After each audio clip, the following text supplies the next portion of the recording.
Ndichikutambirai zvekare pano paAtari 263.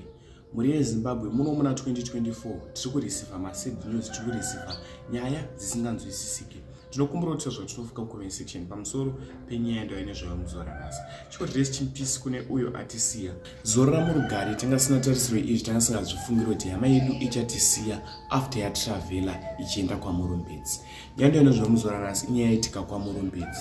Nyaya yakamira so, pane murume iye anga achidriver open truck. Murume waidriver open truck aita head on netruck. Paita head on netruck, hama dzangu hazvinaomira mushe. Murume uyu haana kana kusiya ataurawo mashoko, angofira passport.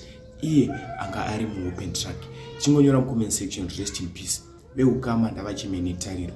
Chiko chiri kukonzeresa matsaona ndiwo nyaya dzatiri kureceiva muno muna 2024. Kunyanya 2024 macases aya ndiwo akawandisa evanhu vari kufa nemaaccident.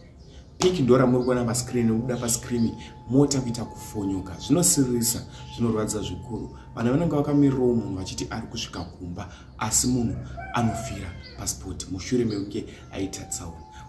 Wemutrack haana kufa, haana kukuvara. Ndo mutauro wazviri kuita.